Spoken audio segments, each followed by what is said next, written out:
Hello, this is Demon Phoenix with the next part of my Blood and Wine walkthrough, and this is the Death March, episode 14, second episode of Blood and Wine. So we're in beautiful Toussaint, and we've just finished up the first set of the story missions. So we've just finished Blood Run, and now we have Free Reign of Toussaint, although we have had that already and been exploring. And this is just what we want to do at this sort of level that you'll probably find yourself at, and where we progress from here. So one of the lower level quests for Blood and Wine is the level 35 quest, Warble of a Smitten Knight. And this is where you help Vivienne and Guillaume. And there are a couple of things that you have to participate in the tournament. So this first part is a horse riding section. I'm not going to lie, it's pretty annoying. I would do the practice run a few times. It's difficult to get used to mounted combat if, like me, you didn't use it very much through the game. So you can hold either the fast or strong strike button and then release it. So just get used to the timing of chopping the heads off the dummies. As long as you can hit a couple of the dummies and then hit all of the targets with your crossbow, which I think is a little bit easier, then you should be alright for this section. But if you just practice it a few times, when you're doing these bits, you can actually just hold the sprint button and the crossbow button. You don't have to focus on steering roach whilst you're holding the crossbow to take a shot at those signs. There's a part after you've, if you choose to continue in the tourney and do the whole tournament, where Vivienne will ask you after resolving her situation if you want to come back to the camp with her. Now I chose yes, and so it comes straight back here. And that means that when you're doing these fighting sections for the last part of the tournament, you won't be able to go in your menu to use any decoctions or anything like that. See here I have the Tourney, Maribor, the Tourney Owl, Maribor Forest, Thunderbolt and Swallow on my quick select, so I just used those instead of the decoctions, and it's still absolutely fine there. So basically we're just using those potions instead of the decoctions. I think if you choose to not accompany Vivienne back, you can meditate and then use your decoctions again, and you should have them active for when you're doing this. But if you just make sure that you have those 4 potions, you can use those for Euphoria, and you can use them a couple of times each even though they're already active, just to build up your toxicity for Euphoria as well. And you can see here that when I'm fighting Gregor, which is a nod to Game of Thrones with the mountain that rides, Gregor Clegane, it's a little tricky in the fight, but as long as you're keeping your distance, you can dodge out of most of his strikes. He's quite slow. The only reason I'm taking so much damage here is because I'm getting impatient, and I can just use Swallow there, and Superior Swallow does a lot of healing anyway. So they dodge out of his strikes, and then when he smacks his sword in the ground, you can get some hits off and should be able to complete that quest. Now, I'm a little ahead of the story quests, even though I've not done anything out of order. If you've done all Hearts of Stone and Blood and Wine, you probably will be quite high level. So you want to get some of the quests that are lower level, like the ones that are level 35 to sort of 38-ish, out of the way, so that you don't over level them when you do the next story mission, because you get a lot of experience from the Blood and Wine story missions. Now when you're doing the Wine Wars quests, there are two separate vineyards that you can do Wine Wars quests for, and they get you quite a lot of money. And you can see here that you'll come across Archospores, which are a very tricky type of enemy, and they're dangerous for several reasons. Now they use cursed oil, so they're not insectoids or anything like that. They need cursed oil. Now if one goes into the bud, the plant like that, you can see that that did damage even through Quen, which is one of the only enemy types, probably the only one I can think of that damages you through Quen. It's possible that it technically hits you twice or something like that. So what you need for these is you need the cursed oil and the golden aureole potion, and then whenever one goes back into the bud, make sure that you dive away before the explosion takes place. So superior golden oil and superior golden aureole potion and cursed oil for them. Make sure you pick up the last couple of places of power. There's one in a cave with Kikimors. I believe that's part of the Father Knows Worst quest. That's the Axie place of power. And there's this Erden one, which is the very northernmost undiscovered location, at the very top of the map. So right at the northernmost part, the northwest part of the map, just had to think about that. And you have to fight a Wight, and then you can get that place of power. So make sure that you collect those extra 2 places of power as well. I'm actually storing up the ability points at the moment, because we need to make a decision on if we're going to go with the getting enough of the mutations to unlock 3 slots and then put the rest of the ability points into the abilities in New Game Plus, or whether we just put the points in the abilities and stick with 2 strength and synapses slots for now. But if we store at the points, we can make that decision later, whichever you feel comfortable with. You've also got the Gwent tournament, so you need to be using the Skellige deck for this. I'm just going to show my preferred setup. You can bet this guy to get a sword called Blaive, which is a pretty decent sword, although it's not quite as good as the Grandmaster ones. but it's a decent sword nonetheless. You can bet this guy if you want. I'm not sure what actually happens if you lose, because I've never actually lost, touch wood, never lost the first match against him and his monsters deck, so you might want to save before you do it if you're planning on betting him for the sword, because I'm not sure if you actually have to give him a sword if you lose. So this is my setup for the Skellige deck. All 3 decoys, got Geralt, Ciri, Villain, Tretimeth and Olgierd. Most of it makes sense. You need to make sure you have the Olaf card, the 3 Shield Maidens and Ceres, which are insanely powerful. And my deck, I actually focus on the Berserker cards, because when they transform they're really powerful. So I have all 3 of the ranged Berserker cards, the Ermion card, 3 Mardromes and the Combat card for the Berserker as well. So if you have that set up, try and make sure that you've got Mardromes to transform those cards.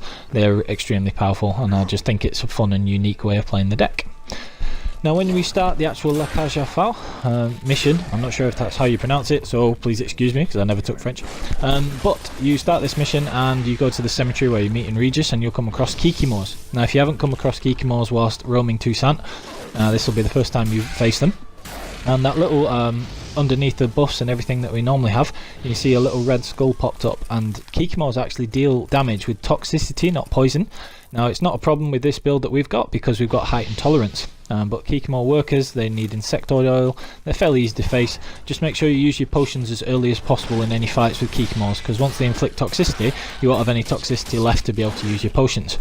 And normally after you kill a few, the Kikimor warrior will come out and they have a lot more hit points, but again, with our setup, they don't pose any problem with insectoid oil.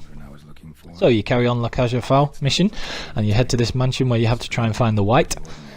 And make sure that you explore everything in this room. There's a greater green mutagen here just to pick up, but if you want to try and save the Wight and have the good outcome to this quest, you need to have searched and examined everything in this room. So you need to have examined everything, all the red things, so the cauldron, the little knife or spoon that was just on the side, and then the place setting. And if you do this, it will give you the option to jump out and try and help the Wight. If you haven't searched everything in the room, then you won't get the option. Geralt will just jump out to fight the Wight and you'll have to battle it anyway. But if you want to try and lift the curse, check everything in the room first, and then you go to hide in the closet, and then when you do that, it'll give you the option to actually jump out and try and save the Wight. So if you want to do that, this is a slight spoiler. Ready? Okay, so you just saw there, you have to choose the one that's the option that is let's eat without spoons, and that will allow you to lift the curse on the Wight. So after you've done that, you can follow through, and there's a little bit of that story there, and follow where the Wight goes. That's an interesting little bit of the story as well. Another nice little caveat of this mission. You gotta love Witcher 3 for all that little content that it has. So after we've done that, the next part of La Cage aux Folles is that you've got the Wight saliva, and we have to agitate Regis. And Regis explains that you have to agitate him to get his blood when he's in a higher vampire agitated state. And this involves this really cool little detour to Toussaint Mutna, which is a vampire stronghold that's fallen into disrepair. Now there are a few things you have to watch out for here. There is a unique armour set, including 4 pieces of gear, so the gauntlets, chest, trousers and boots. And then also a Toussaint Mutna sword and the Toussaint Mutna mask. Now it's a steel sword, so if you have the 6 things equipped together, then for each piece of the gear that you've got equipped, it will restore 1% of your health, so 6% as maximum if you've got the whole set, every time you kill an enemy. So that's cool, and it's a unique set of gear. It's a good sword as well. It's not quite as good as the Grandmaster sword, depending on which one you've got. But they're worth picking up, so make sure you get those. And towards the end of this section, as you're exploring with Regis, make sure you grab the gauntlets, and they're in a little alcove there. And if you've not got them by that point, make sure you're going back to get them. So this is the Toussaint Mutna set. Again, the sword is quite good. It's a little less damaging than the Grandmaster swords, but it has really good bonuses in bleeding and stun, 15% chance for each. And it also has good critical hit chance and damage, which is very good. And then you can see that when you equip all of the gear and the mask, you'll get that bonus. So this is just a quick demonstration of what the gear set looks like and the bonus that applies to it when you have all of the components. But we're just going to switch back to our normal gear and carry on with the normal build.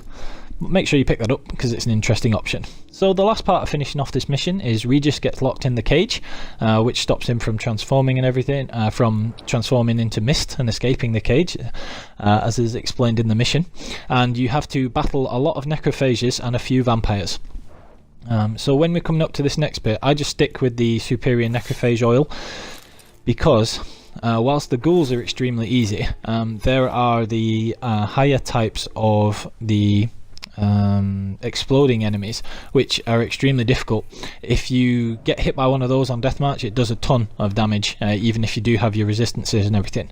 So I find it better to keep the necrophage oil up to take less damage from those, and to be able to deal with them quickly, and then make sure that you roll or dodge out of the way. I also use the superior full moon potion to increase your hit points before you do this part of the fight. So make sure that you've got as much hit points as usual as possible, and that you're just staying out of the way. So we want the same as always, the Ekamara Decoction, Warthag and the Arakas like normal. And then we're going to have the superior tourney, the superior marable and the superior full moon, so that you have a little bit more HP and more adrenaline for using rage management with the marable, and then higher stamina from the superior tourney. So you want to keep using your Quen, you want to keep that up at all times, and you can see there that the explosion hit from a really far distance away. The vampires won't be very dangerous at all, but you can see Quen's getting shattered from a long way away, and those explosions from when these Scurvers die does a ton. So the vampire you'll see here, I don't bother switching the oil as far as I can remember. I just hit it with a moon dust bomb, and it's already taken damage from the explosion from the necrophage, and so you can kill these fairly easily without switching the oil. So it's just not worth it. Just keep it up to be able to take out the ghouls and the exploding enemies and keep your distance. So once we've done this, that is another mission completed, and you get a lot of experience for that as well. And so the next point of the story is going to be carrying on with the story missions, and also completing the side quests relative to this mission. So I hope you found that useful. Please like and subscribe, leave comments or anything you want to discuss, and the next installment will be up very soon. So thank you very much, please like and sub, and have a good day on the path.